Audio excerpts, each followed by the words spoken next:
Hello friends, இன்றைக்கி என்னோட get ready with me தான் பார்க்க போகிறோம். இந்த saree வந்து நான் ஊரணி பொங்கலுக்கு வியர் பண்ணியிருந்த saree.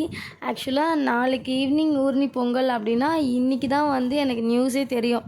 நாளைக்கு ஊரணி பொங்கல் அப்படின்னு சொல்லிட்டு என்னுடைய சிஸ்டர் சொல்லியிருந்தாங்க. என்னடி ட்ரெஸ் போட போகிற அப்படின்லாம் என்கிட்ட கேட்கும்போது, எப்போவுமே எனக்கு வந்து நியூ sarees நிறைய இருக்கும். பட் ஆனால் அதுக்கு நான் ப்ளவுஸ் ஸ்டிச் பண்ணியிருக்க மாட்டேன். எனக்கு எப்போ தேவையோ அப்போ வந்து ஸ்டிச் பண்ணிப்பேன் எப்போவுமே. அப்புறம் இந்த saree வந்து ரொம்ப எனக்கு ஸ்பெஷலான saree. ஆஃப்டர் மேரேஜ்க்கு அப்புறம் என்னுடைய ப்ரெக்னென்சி நார்மல் டெலிவரி ஆனதுனால சபரிமலைக்கு வேண்டுதல் வச்சு எங்கள் வீட்டுக்கார் கோவிலுக்கு போயிட்டு வந்தார். போயிட்டு வரும்போது எனக்கு ரொம்ப சர்ப்ரைஸாக எனக்கே தெரியாத வாங்கிட்டு வந்த saree தான் இது. இது எனக்கு ரொம்ப ஸ்பெஷலான saree. இந்த saree தான் நான் வியர் பண்ணியிருந்தேன். இது வந்து கேரளா saree. கேரளா சாரிக்கு காசு மாலை போட்டால் நல்லாயிருக்கும்ன்ட்டு காசு மாலை வியர் பண்ணேன். அப்புறம் 5 சவரன் பார்வையில் நெக்லஸ் ஒன்று போட்டிருக்கேன். அதுக்கப்புறம் என்னுடைய எப்பவும் போல் ஃபேவரட் ஓம் பெண்டலில் லாங் செயின் போட்டிருக்கேன். இந்த ஹிப் பெல்ட் வந்து இந்த 7th மந்த்து பேபி ஷவருக்கு எங்கள் வீட்டில் எங்கள் மம்மி வாங்கி கொடுத்துருந்தாங்க. யூஸ் பண்ணாமலே வச்சுருந்தேன். அதை எடுத்து இதுக்கு போட்டுக்கிட்டேன். இவ்வளோ தான். நான் ஜுவல்ஸ்லாம் இதுக்கு போட்டிருக்கேன். நான் ஃபேஸ்க்கு என்ன நான் அப்ளை பண்ணியிருக்கேன்னு நெக்ஸ்ட் வீடியோவில் உங்களுக்கு சொல்கிறேன்.